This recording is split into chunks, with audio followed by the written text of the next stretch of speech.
기원전 586년에 남쪽 유다도 강대국 바벨론에 의해서 무너집니다. 나라 문을 닫은 것입니다. 북쪽은 이미 그 전에 이스라엘의 나라가 문을 닫았고요. 그래서 이제 남아있는 백성들이 부지기수로 포로로 바벨론으로 끌려가게 됩니다. 좀 울립니다. 바벨론이 망한 뒤에 포로로 붙잡혀 가서 70년의 시간을 보내고 이제 이 바벨론이 또 일어나는 새로운 강국에 의해서 무너지자 이스라엘은 다시 이 고토로 예루살렘 땅으로 돌아오게 됩니다. 1차로 한 5만 명 정도가 돌아온 것으로 그렇게 학자들은 추산을 하는데, 스룹바벨이라는 지도자의 손에 이끌려서 그들이 그 그리던 꿈 같은 땅에 돌아오게 됩니다. 돌아와서 그들이 여러 가지 상황이 좋지 않았지만 또 많은 이미 그 땅을 선점하고 있던 주변의 민족들의 반대가 있었지만 먼저 하나님의 성전을 짓습니다. 그래서 봉헌을 하는데 그 성전이 스룹바벨 성전이라는 하나님의 성전을 짓습니다. 그리고 그때부터 또 80년쯤이 지나서 2차 포로들이 돌아옵니다. 이 예루살렘 땅으로. 그때 이제 에스라라는 지도자가 이 다시 돌아오는 포로들을 이끌어 오는데, 그들이 와 보니까 먼저 도착한 사람들이 하나님의 전을 지어놓고 예배는 드리고 있는데 신앙이 껍데기예요. 불신 결혼하고 그냥 뒤죽박죽 뒤섞여서 정말 이름만 하나님의 성민이지 그건 정말 껍데기뿐인 그런 신앙생활을 하고 있었습니다.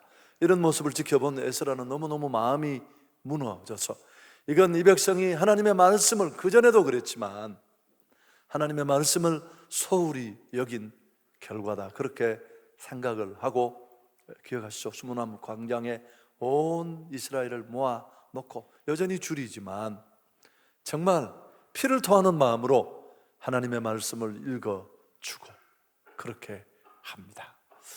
여러분, 이런 상황이 일어나고 있을 때쯤 그 예루살렘으로부터 약 1,000km가 떨어진 새롭게 일어난 신흥 강국, 결국 이 바벨론도 이 페르시아에 의해서 무너졌습니다만 그 페르시아의 대제국 황제가 사는 수산궁을 오늘 우리가 알겠는 이 느헤미야서가 배경으로 하고 있습니다.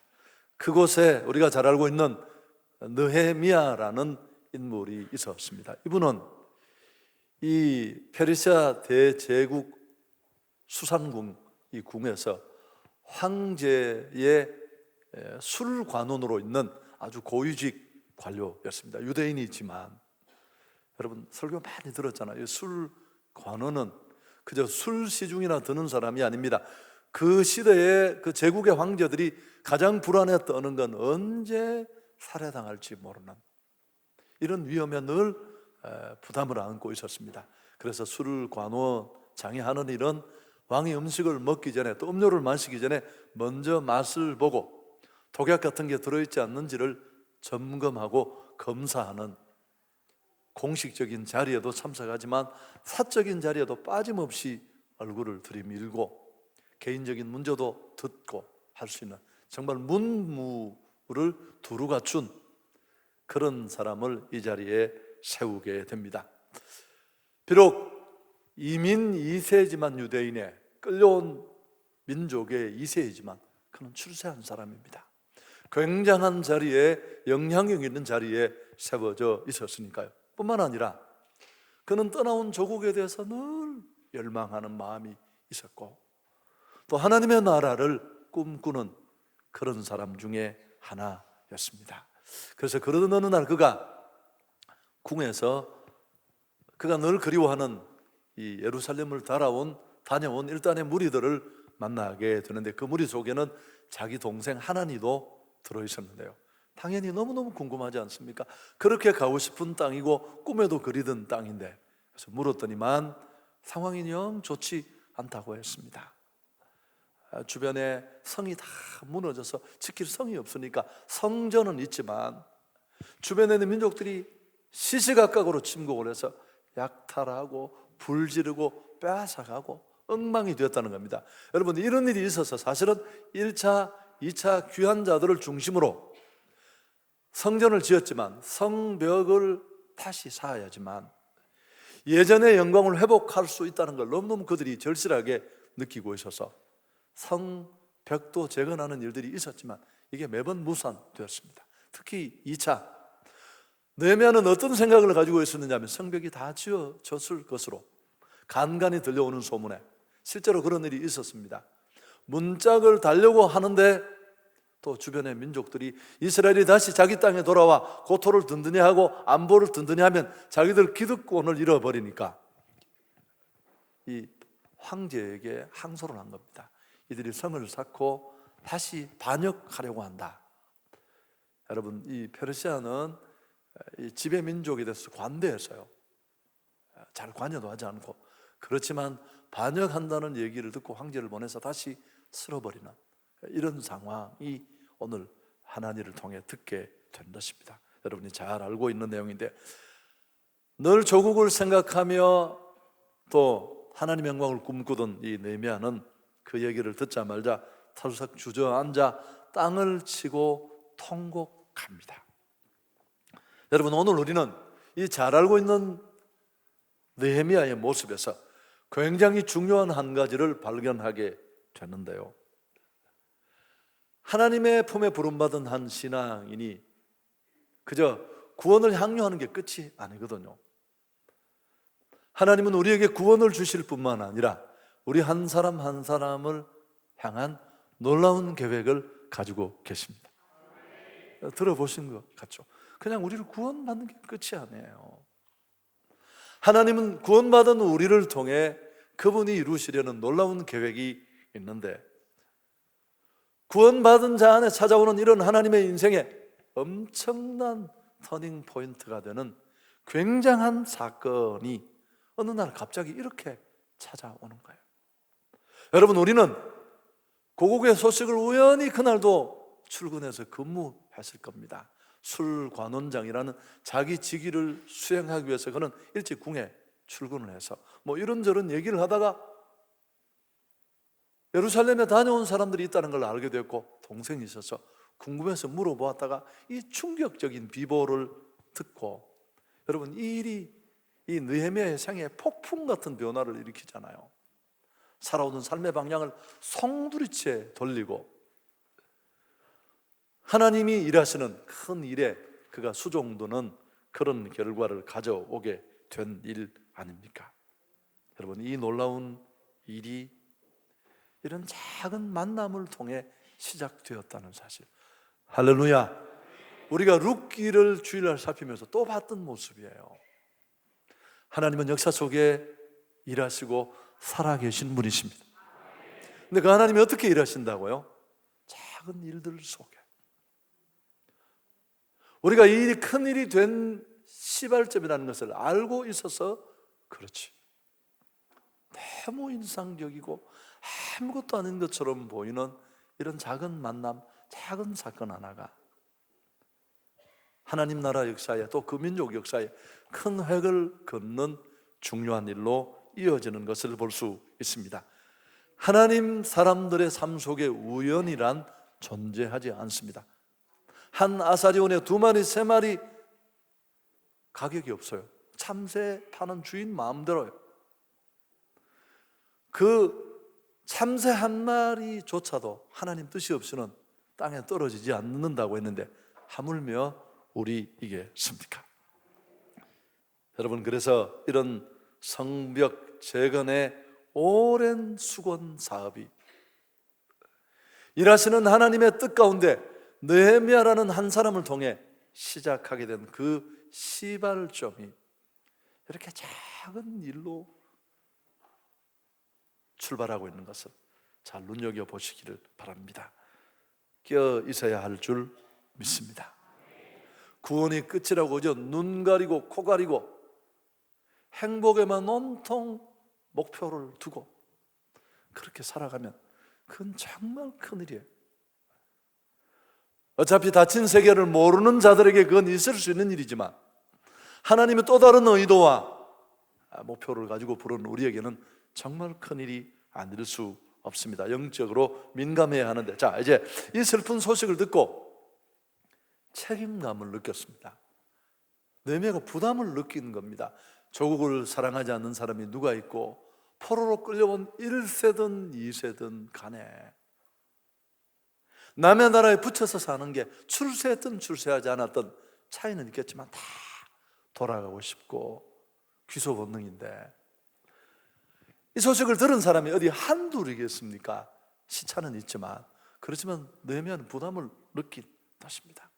그래서 그는 책임을 통감하면서 울고 통곡했는데, 느헤미야는 이 슬픔으로만 그냥 멈춘 게 아니라 그가 몇 날 며칠 잠을 못 자며 먹지 못하고 괴로워하던 그에게 자연스럽게 일어난 일이 뭐냐 하면, 이 문제를 가지고 하나님 앞에 나가 일생일대의 기도를 드리게 된 겁니다. 4절 함께 읽겠습니다. 내가 이 말을 듣고 앉아서 울고 수일 동안 슬퍼하며 하늘의 하나님 앞에 금식하며 기도했다. 여러분, 부담이나 눈물, 감정이입 이런 것들은 대단하지만 대단하지 않습니다. 그런 우리 안에 답답함, 캄캄함, 절망이 탄식이나 절망으로, 부담으로 끝나지 않고, 이게 살아계신 하나님 앞에 기도로 바뀌어질 때 새로운 역사는 더 구체적으로 시작됩니다. 그래서 역사의 새벽을 깨운 사람들은 모두가 무릎의 사람들이었어요. 그런데 이런 무릎의 사람들이 되기 전에 그들은 다 기막힐 어둠들을 맛봅니다. 어지간해서는 진짜 무릎을 세우는 처절한 기도가 쉽지 않기 때문에 그렇습니다. 느헤미야의 사역과 삶은 기도로 시작해서 기도로 끝납니다. 느헤미야서가 13장밖에 되지 않는 책인데 12번의 기도예요. 온통 기도로 젖어 있는 책이 이 느헤미야입니다. 실력과 능력, 지위, 모든 걸 갖추고 있었습니다마는, 그러나 그는 그런 방법으로 문제를 해결하려고 하지 않고 100% 하나님 앞에 그 문제를 들고 나가 기도하면서 하나님의 도움을 구했다는 사실을 우리는 눈여겨볼 필요가 있습니다. 이런 말 아시죠? 우리가 일하면 그냥 우리가 일할 뿐이지만 우리가 기도하면 하나님이 우리를 위해서 일하십니다. 여러분, 느헤미야는, 저는 이 표현을 너무너무 좋아해요. 10년도 더 사용한 것 같아요. 느헤미야는 기도가 역사를 바꾼다는 사실을 믿었던 사람이에요. 기도하지만, 기도를 말하지만, 기도를 가르치지만, 기도에 관한 책도 2권을 냈다니까요. 그냥 제가 가정에서 누가 있는 게 아닌데 송은우 목사님이 낸 게 아니고 제가 그냥 책을 내고 그랬지만 그냥 기도를 말하고 기도를 가르치지, 기도는 정말 하나님을 움직이고 그분을 일하시게 하고 어떤 어둠도 절망도 기도가 바꿀 수 있다는 것을 진짜 체험하고 믿는 사람이 세상으로 많지 않습니다. 여러분, 오늘 밤에 물론 이 금요 집회에 오신 분들은 그런 세계가 열린 분들이라고 믿습니다만은 무엇보다도 느헤미야의 기도를 통해서 다시 한번 배울 수 있기를 축복합니다. 여러분, 돌고 돌아보면 제자리 와요. 많은 걸 잃어버리고 사람들은 많은 것을 놓치고 결국 가정이 소중하다는 것을 알게 되고 저지 다 요구하고 도와달라고 소매 잡고 매달려보고 결국은 하나님밖에 없다는 것을 알게 되고 다시 기도의 자리에 돌아오게 됐어요.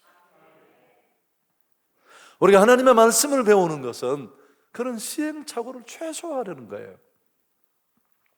여러분, 오늘 우리는 느헤미야와 같은 믿음으로 느헤미야와 같은 기도를 드려서 그가 하나님의 역사에 동참했던 이 놀라운 일들이 우리 안에서도 일어나야 할 줄 믿습니다. 자, 그의 기도의 구체적인 내용이 5절부터 시작되는데요, 우리가 함께 우선 앞부분을 보도록 하겠습니다. 이르되 하늘의 하나님 여호와 크고 두려우신 하나님이여, 주를 사랑하고 주의 계명을 지키는 자에게 언약을 지키시며 긍휼을 베푸시는 주여 간구합니다. 먼저 여러분, 하늘의 하나님 여호와 크고 두려우신 하나님이, 느헤미야의 머릿속에 그가 지금까지 경험하고 동행했던 하나님이 어떤 분인지를 보여주는데, 그 하나님은 크고 두려우신 하나님, Great and awesome God. 다 쉽게 정확하게 번역하면 위대하고 멋지신 하나님. 여러분, 지나온 삶의 여정, 신앙의 여정을 돌아보면 하나님이 여러분에게 어떤 모습으로 다가옵니까? 저는 그대로예요.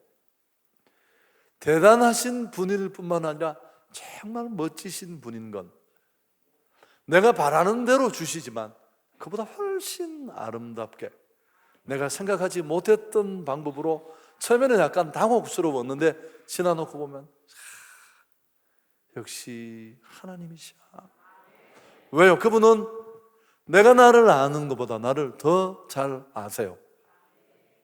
나보다 더 가까이 계셔서 나를 더 잘 알고 계시는 분입니다. 왜요? 그분이 나를 만드셨으니까요.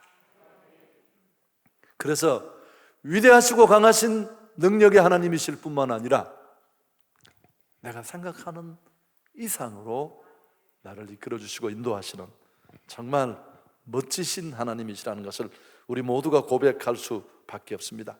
사랑하는 여러분, 이 구절을 통해 우리가 받는 도전이 뭐냐면, 오늘 우리가 헤매는 이유가 뭘까요? 목사님, 저를 잘 모르시는데 제 사업이 너무너무 안 좋습니다. 한국이 다 그렇지만 제가 이해할 수 있습니다. 충분히는 아니지만, 여러분, 오늘 우리가 하나님을 믿는다고 말하고 신앙인이라고 말하면서도 바닥을 치는 이유는 상황, 또 내가 처한 특수한 좋지 않은 환경, 뭐 등등등 문제가 너무 많고 나를 향해 덮쳐오는 고난이나 그 크기가 너무 강해서. 여러분, 그렇지 않습니다. 문제는 우리 안에 있는 믿음입니다. 믿음. 하나님에 대한 믿음이 약하기 때문에 우리가 헤매고 허덕이는 것입니다. 오늘 이 느헤미야가 하나님을 바라보았던 것처럼 이런 시각이 우리 안에 열려 있다면 우리는 얼마든지 절망과 고통 날려버리고 그 고통과 절망을 더 큰 간증과 축복으로 만들 수 있습니다. 하나님이 작아 보이니까 세상이 너무 큰 거예요. 이건 항상 그래요. 정말 큰 걸 못 봐서 그런 겁니다. 정말 좋은 것을 만난 사람은 시시한 게 아무것도 눈에 안 들어와요. 하나님이 작아 보이니까 오늘 느헤미야가 경험하고 누리고 만났던 그 하나님처럼 크고 정말 멋지신 하나님, 그게 이론의 고백이 아니라 자기가 경험하고 동행했던 크시고 멋지신 하나님에 대한 그 믿음이 우리 안에 확실하지 않기 때문에 우리는 헤매고 허덕이는 것입니다. 제가 이런 표현을 곧잘 했죠. 믿음은 하나님을 크게 보는 것이다. 세계 최고의 강국, 그 파죽지세로 일어나던 바벨론이 정말 망하기나 할까 싶던 나라예요. 미국 같은 나라지 않습니까? 역사 속에. 그러면 날아갔어요. 그 나라를 넘어뜨린 나라가 페르시아예요. 엄청난 최강국의 겨울 궁전에, 그는 정말 굉장한 자리에 실력자로 지금 있습니다. 황제와 독대할 수 있는 그 큰 황제, 그 시대의 그 대단한 황제. 제가 이 얘기를 하는 이유를 아시겠습니까? 여러분이 지금 박근혜 대통령 옆에 딸랑딸랑 하고 계신 거예요. 근데 내 동네에 좀 어려운 문제가 생겼습니다. 그럼 약간 꾸지리한 표정으로 가서 박근혜 대통령한테 한마디 하면 막 다리도 놔주고 목동에 뭐 집도 짓고 다 될 텐데 풀기도 하고 느리기도 하고 별로 좋은 예는 아닌 것 같습니다. 여러분, 그게 쉽지 않다니까요. 없는 사람이 엎드릴 수는 있는데 기댈 만하고 얼마든지 힘쓸 만한 것들이 한두 가지가 아닌데, 그런 그때도 그 큰 황제의 고난보다 전 세계를 호령하는 막강한 바벨론을 집어삼킨 그 왕의 고난보다 하나님이 더 크고 위대한 분이심을 알고 또 인정하고 있었습니다. 할렐루야. 여러분, 이런 배짱이 믿음 안에서 우리에게 딱 들어오면 아무것도 무서운 게 없습니다. 하나님이 안 무서우니까 온 동네에 무서운 거. 똥개가 3마리만 같이 다니면 저것들이 혹시 날 물지는 않을까 돌돌돌 떠니까 개가 또 이걸 당장 알아요. 개들이 이게 감각이 빨라서 10m 건너편 길을 가면서 떠는 게 이게 땅을 통해 그 떨림을 감지를 한대요. 아, 이게 쫄았구나 생각하고 또 원래도 잘 올라가지도 않은 그 꽁지를 억지로 들고 막 따라가면 또 도망을 하잖아요. 무서워서. 하나님은 하나도 안 무서워하면서 여러분을 좌절시키려고 내가 이렇게 얘기를 하는 게 아니고 그냥 재미있게.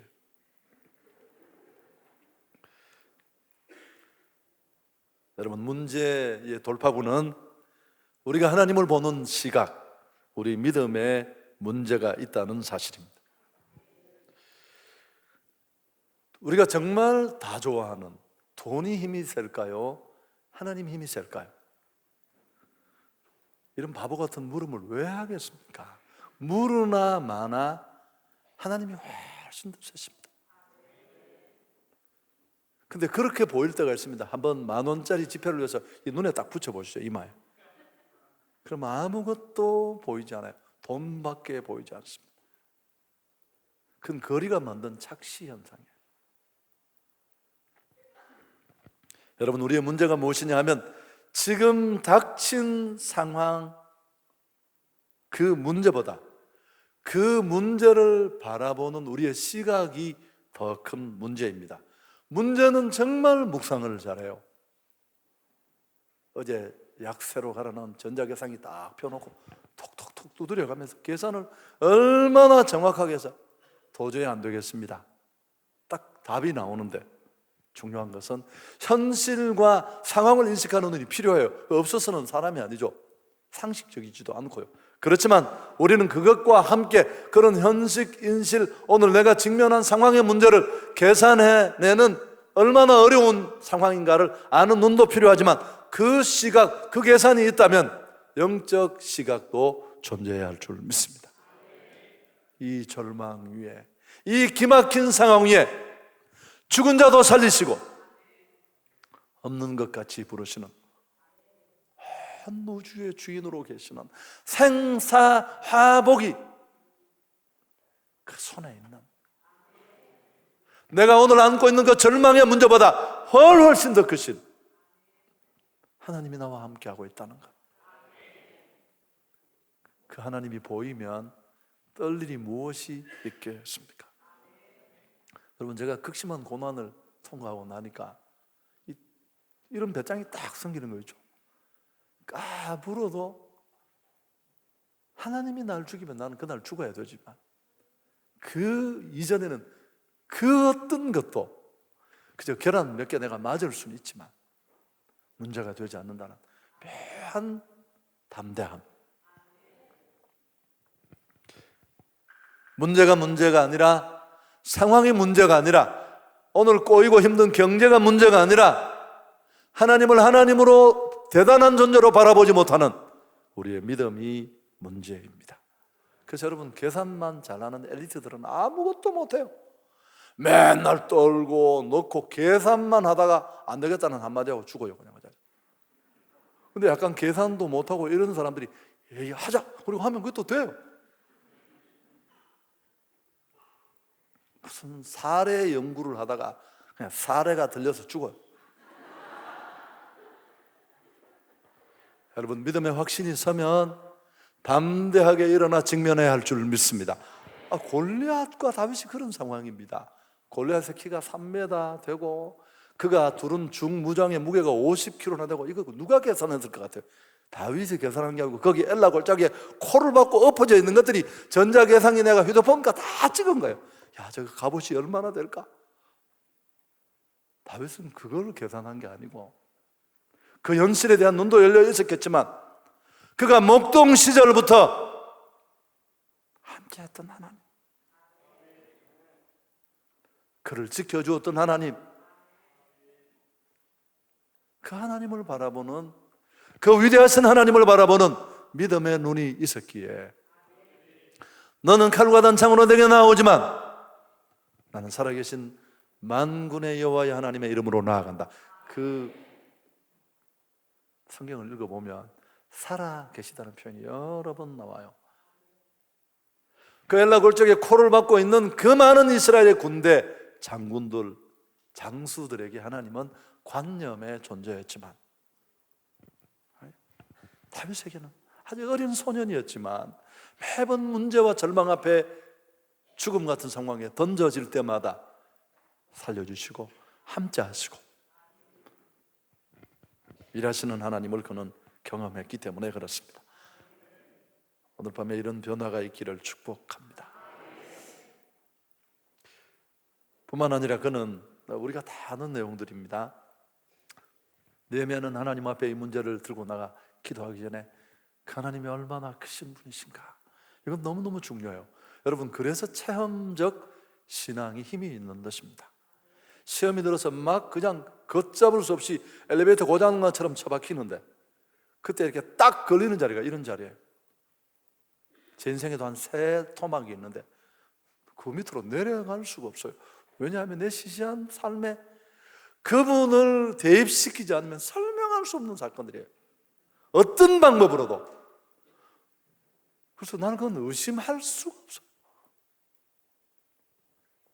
느헤미야는 이렇게 하나님, 크신 하나님 앞에 기도했을 뿐만 아니라 또 하나는 뭐냐면, 여러분 6절 7절 우리가 함께 읽겠습니다. 시작. 이제 종이 주의 종들인 이스라엘 자손을 위하여 주야로 기도하오며 우리 이스라엘 자손이 주께 범죄한 죄들을 자복하오니 주는 귀를 기울이시며 눈을 여시사 종의 기도를 들으시옵소서.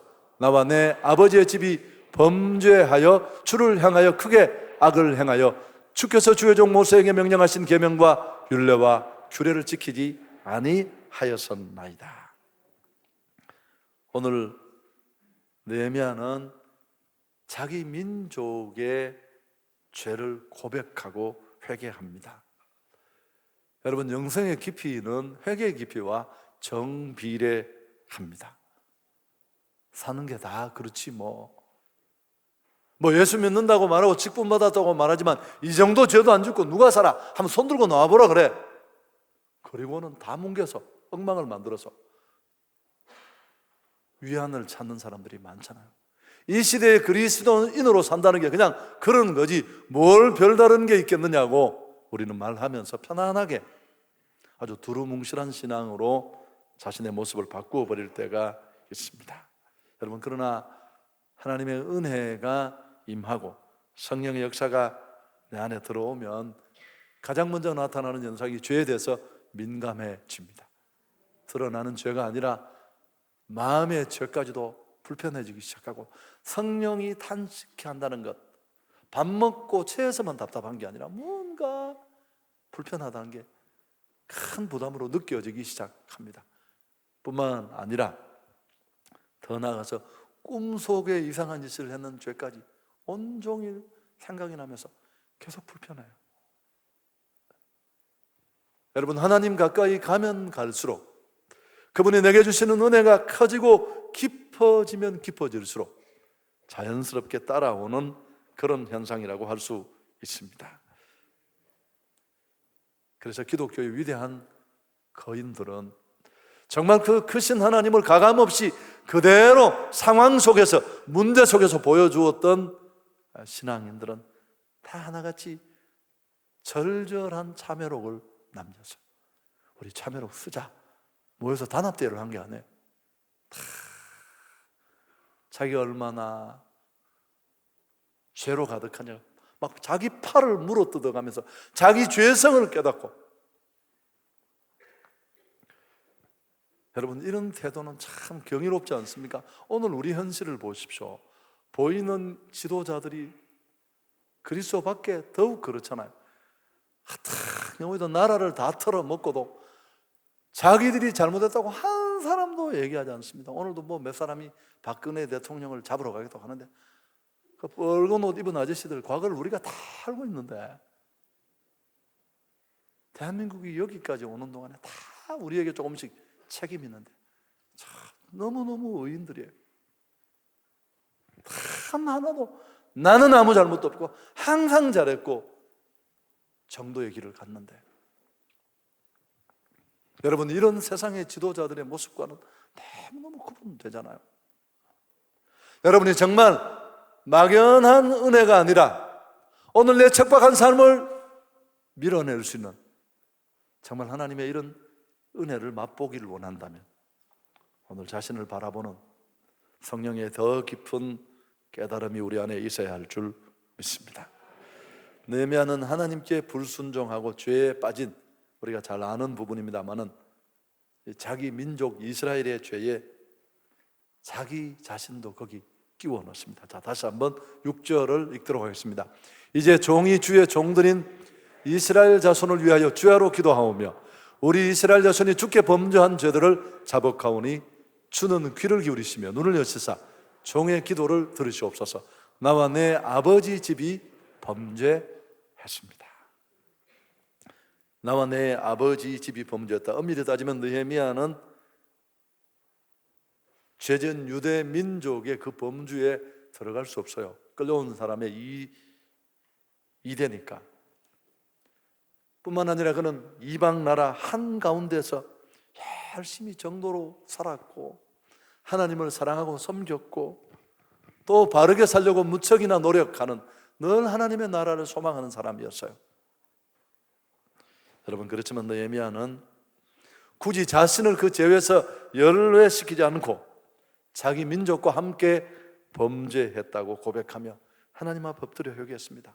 내가 불순종했고 내가 죄를 지었고 나는 죽어야 합니다. 여러분, 문제가 해결 안 된다고 늘 안타까워하시죠. 변하지 않는 아이들, 남편이 왜 바뀌지 않는가? 왜 내 상황은 지금도 이렇게 달라지지 않는가? 여러분, 이런 자리까지 가보셨습니까? 내가 저 대상 때문에 피해를 입었다고 하는 대상을 향해 공격하고 비통함을 쏟아내고 그럴 때는 많지만 그게 정말 내 잘못이고 그의 죄 안에 내가 들어있다는 것을 함께 죄로 바라보지 못하면 여러분, 절대 그런 단계를 뛰어넘지 않고는 문제가 해결되지 않습니다. 여러분, 최근에 그리스도인들 가운데 또 교회가 굉장히 부끄러운 모습으로 세상에 지탄을 받고 있습니다. 이 말씀을 좀 넓게 적용하면 우리는 어떤 태도를 보여야 할까요? 건전한 비판의식은 꼭 필요합니다만 흔히 이 비난에 대해 앞줄에 서서 집에 있는 계란판을 전부 다 가지고 와 막 더 많이 계란을 집어 던지고, 아니에요. 그 진짜 꼴값 하는 거예요. 그 공동체에 내가 있습니다. 내가 그 교회 교인이 아니라고, 내가 그 사람이 아니라고. 우리는 우주적인 예수 그리스도의 몸에 소속된 지체입니다. 정말 신앙인이고 정말 애정이 있고 정말 사랑하고 정말 아파하면 10손가락 물어서 안 아픈 손이 어디 있겠습니까? 그만큼 물린 손가락만큼은 아니더라도 아파하고 함께 힘들어하고 더 잘 감사하고 기도하지 못했다는 안타까움을 가지고 비난받는 그 자리에 그들처럼 나도 서 있어야 합니다. 그게 진짜 공동체 구성원의 모습이라고 할 수 있습니다. 그리고 하나님, 오늘 한국교회가 이런 자리에 들어간 너무 중요한 원인 중에 나도 들어있고 내 삶의 현장에도 들키지 않아서 그렇지, 누가 저렇게 따지고 고소하고 하지 않아서 그렇지 잘못된 것들이 너무너무 많습니다. 네, 탓입니다. 그렇게 회개할 때 그게 성숙된 신앙이고 해결의 실마리도 새롭게 시작될 것입니다. 아멘. 여러분이 힘들어 하신다는 걸 내가 알겠네요. 뭐 길이도 그렇고 하지만 어쨌든 느헤미야는 바로 그런 사람이었습니다. 여러분, 역사를 바꾸는 믿음은 단순하지만 간단하지 않아요. 그냥 막 소리만 지르다가 미션이다 한다고 되는 게 아니에요. 그 믿는다는 믿음에는 이렇게 다 어려울 때 잘 되는 사업, 모두가 안 된다고 할 때 변화를 만드는 공동체, 다 이유가 있고 축복받는 사람도 역시 마찬가지입니다. 여러분, 이 세상에 비판과 지적보다 쉬운 게 없어요. 아무런 희생도 준비도 필요 없어요. 그냥 까보시면 돼요. 날카롭게 쪼기만 하면 돼요.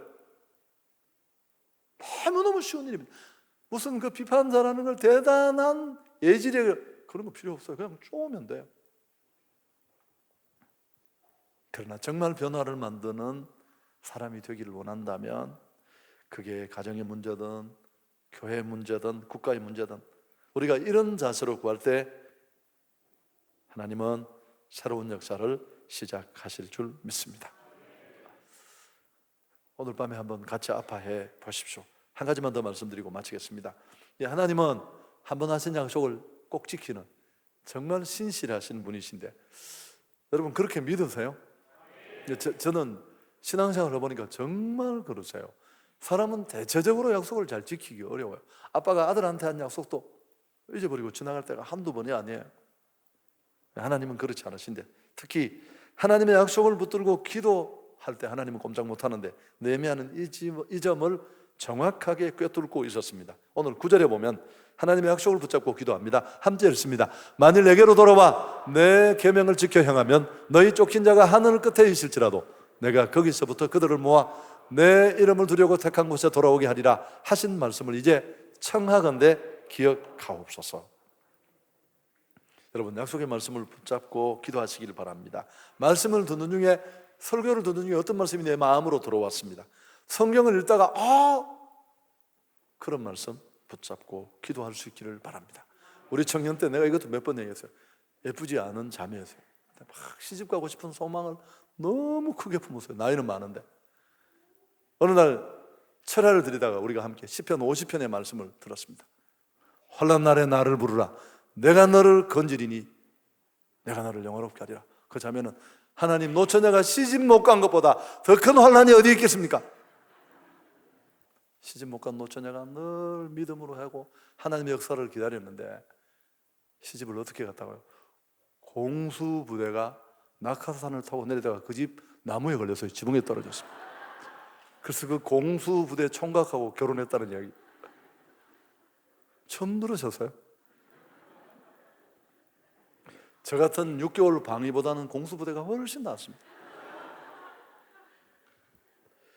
여러분, 오늘 출애굽기를 보면 모세가 하나님을 설득하는 기도가 여러 번 나오는데 그 설득하는 근거가 하나님의 약속입니다. 모세가 말씀을 받으러 시내산에 올라가고 난 다음에 남아있는 이스라엘이 우상을 만듭니다. 금송아지. 하나님이 제일 싫어하는 게 우상 숭배인데 하나님은 언약 안에 있는 백성이지만 쓸어버리겠다고 진노하십니다. 그때 모세가 하나님의 진노의 발을 가로막으면서 한 기도의 내용, 자, 출애굽기 32장 13절에 나오는 내용인데요. 주의 종 아브라함과 이삭과 이스라엘을 기억하소서. 주께서 그들을 위하여 주를 가리켜 맹세하여 이르시기를 내가 너희의 자손을 하늘의 별처럼 많게 하고 내가 허락한 이 온 땅을 너희의 자손에게 주어 영원한 기업이 되게 하리라 하셨나이다. 무슨 말인가 하면 하나님 이 자손을 하늘의 별처럼 되겠다고 분명히 말씀을 하셨는데 아니 이렇게 다 죽여버리면 별이 어디 있습니까? 하나님이 어떻게 하셨을 것 같아요? 아무 말씀이 없으셨어요. 출애굽기 32장 이어지는 13절에 보면 여호와께서 뜻을 돌이키사 말씀하신 화를 그 백성에게 내리지 아니하시리라. 그래서 이렇게 도전되고 깨달아지는 축복의 말씀을 붙잡고 기도할 필요가 있는데 마지막 한 가지만 살짝 마치면서 얘기를 하겠습니다. 시간이 많이 갔네요. 11절에 보면 주여 구하노니 귀를 기울이사 종의 기도와 주의 이름을 경외하기를 기뻐하는 종들의 기도를 들으시고 오늘 종이 형통하여 이 사람 앞에 은혜를 입게 하옵소서. 이게 마지막 구절인데요. 자, 중요한 얘기입니다. 기도하는 사람은 어떤 문제에 대해서 내가 전혀 생각하던 문제가 아닌데 어느 날 그 문제를 우연히 듣게 되었는데 그 문제를 들은 사람이 꽤 많을 텐데 나한테만 너무 부담으로 확 다가와요.